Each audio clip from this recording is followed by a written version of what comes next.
পড়ছিলাম শহরের বাবু, কলমে তানহা তাবাস্সুম, পর্ব সংখ্যা 25। আহিল গাড়ি নিয়ে বাড়ির গেট পেরিয়ে ভেতরে ঢুকেই সোজা সামনে এগিয়ে যায়। এক মুহূর্ত দেরি না করে গাড়ি পার্ক করে নেমে আসে। তার চোখে মুখে তখনও অদম্য রাগের ছাপ। পরক্ষণেই পাশের দরজাটা খুলে রিমিশার হাত চেপে ধরে টেনে গাড়ি থেকে নামিয়ে আনে।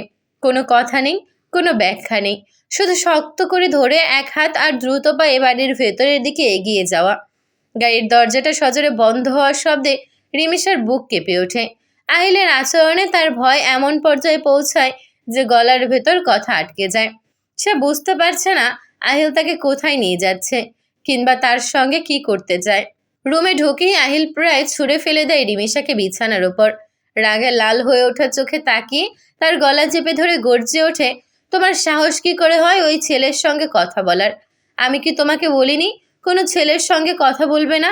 রিমিশা কাপা চোখে তাকিয়ে থাকে। আহিল থামে। কি বলেছিল ওর সঙ্গে? আর ও এমন হেসে হেসে কি কথা বলেছে? আর আমি যদি ভুল না হই, ওই ছেলেটাই তোমাকে ফুল দিয়েছে, তাই না? আর চুপ থাকতে পারে না রিমিশা। জমে থাকা কষ্ট হু হু করে বেরিয়ে আসে। আপনি সব সময় আমার সম্পর্কে এমন উল্টাপাল্টা মন্তব্য করেন কেন? কাপা গলায় বলে, আমি তো আপনাকে আগেই বলেছিলাম ওই ফুলটার ব্যাপারে আমি কিছুই জানি না। রিমিশার চোখ বেয়ে দুফোঁটা জল গড়িয়ে পড়ে। এই অশ্রু আহিলের বুকের ভেতর কোথাও আঘাত করে। তার হাতের চাপ ঢিলে হয়ে আসে। ধীরে ধীরে রিমিশার থেকে সরে দাঁড়ায় সে। রিমিশা উঠে বারান্দার দিকে চলে যায়। বাতাসে দাঁড়িয়ে বুক ভরে নিঃশ্বাস নেয়, কিন্তু বুকের ভেতরে ভার কমে না। আহিল স্থির হয়ে দাঁড়িয়ে থাকে। আজকের পুরো ঘটনাটা সে নিজ চোখে দেখেছে। রিমিশাকে দোষারোপ করার কোনো জায়গা নেই, এই সত্যিটা সে বুঝতে পারছে। কিন্তু আয়ান যেভাবে রিমিশার দিকে এগুচ্ছিল সেটা তার মাথা ঠান্ডা রাখতে দেয়নি। রাগের বশেই এমন আচরণ করে ফেলেছে সে। হঠাৎ মনে পড়ে রিমিশা কিছু খায়নি। তারপর নিচে যায়, গিয়ে ফ্রিজ খুলে দেখে তেমন কিছু নেই। বাসি খাবার এখানে কেউ খায় না। আজ আর সার্ভেন্টও নেই। ফরিদা বেগম সবাইকে বিয়ে বাড়িতে যাওয়ার জন্য ছুটি দিয়েছেন। কিছুক্ষণ চিন্তা করে আহিল সিদ্ধান্ত নেয় বাইরে থেকে খাবার অর্ডার দেবে। পরক্ষণে চিন্তা করে না, বাইরের খাবার খেলে রিমিশা অসুস্থ হয়ে পড়লে পরে সমস্যা হবে। তারপর সিদ্ধান্ত নেয় নিজেই কিছু বানাবে। বিদেশে একা থাকার সময় টুকটাক রান্না সে শিখেছিল। ফ্রিজ থেকে গরুর মাংস বের করে ধুয়ে মেরিনেট করে রাখে। রিমিশার জন্য 2টা ডিম সিদ্ধ করে। এরপর দক্ষতার সঙ্গে মনোযোগ দিয়ে স্টেক আর ম্যাশড পটেটো বানাতে শুরু করে। এদিকে বারান্দা থেকে অনেকক্ষণ কোনো শব্দ না পেয়ে রিমিশা ঘরে ঢুকে দেখে আহিল নেই। মনে অজানা ভয় বাসা বাঁধে। পুরো বাড়ি ফাঁকা। সে ঘরের ভেতর পায়চারি করতে থাকে, কিন্তু ভয়ে বাইরে বের হতে দেখা সাহসটুকু পায় না। কিছুক্ষণ পর আহিল ট্রেতে করে খাবার নিয়ে আসে। স্টেক, ম্যাশড পটেটো, 2টা সিদ্ধ ডিম আর 1 গ্লাস দুধ। রুমে ঢুকতেই রিমিশা চমকে ওঠে। চোখ বড় বড় করে তাকিয়ে থাকে আহিলের দিকে। তারপর তাকায় তার হাতের ট্রের দিকে। রিমিশার মাথায় একটাই প্রশ্ন ঘুরপাক খায়, এত রাতে এসব এলো কোথা থেকে? আহিল ট্রেটা বেডসাইড টেবিলে রেখে শান্ত গলায় বলে, খেয়ে নাও।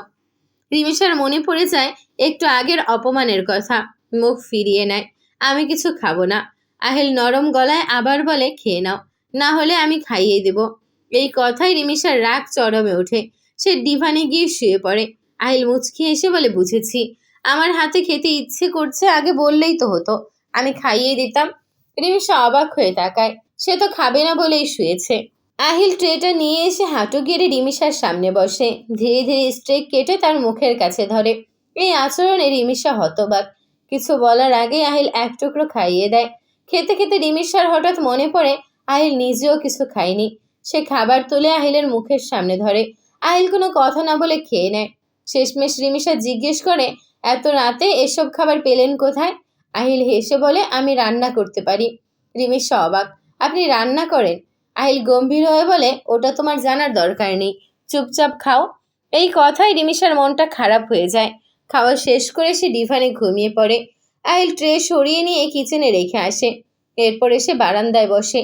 দোলনায় দুলতে দুলতে আকাশের দিকে তাকিয়ে দীর্ঘশ্বাস ফেলে। নিজের জীবনটাই যেন দোটানায় ভরা। রাত গভীর হলে সে রুমে আসে। লম্বা একটা শাওয়ার নিয়ে বেরিয়ে দেখে ঘুমন্ত রিমিশাকে।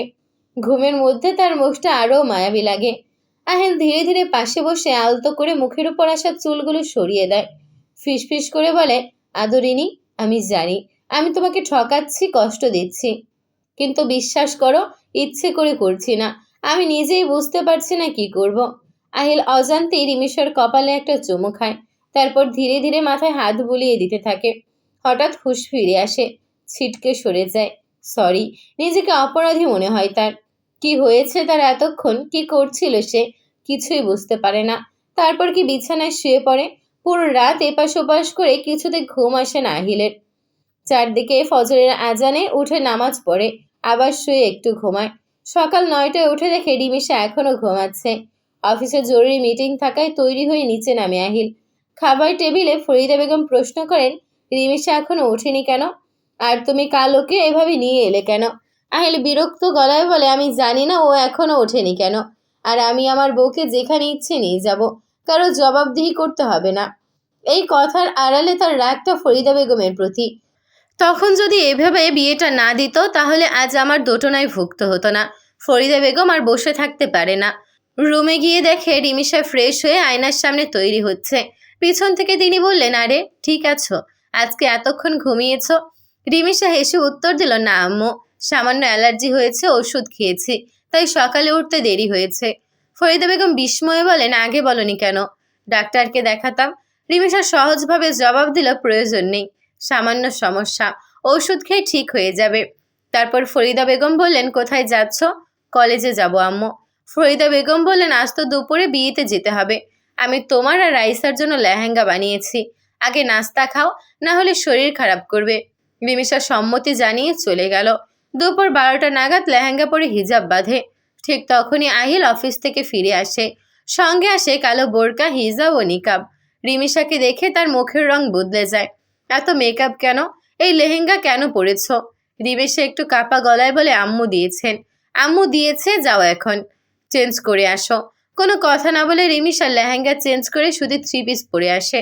আহিল সন্তুষ্ট গলায় বলে, এইবার এই বোরকা, হিজাব আর নিকাব পরবে। রিমিশা অবাক হয়ে জিজ্ঞেস করে, বিয়েতে কালো বোরকা হিজাব পরে যাব? হ্যাঁ, আর নিকাবও। রিমিশা বুঝতে পারে এই মানুষটার সঙ্গে তার যুদ্ধ এখনো শুরুই হয়নি।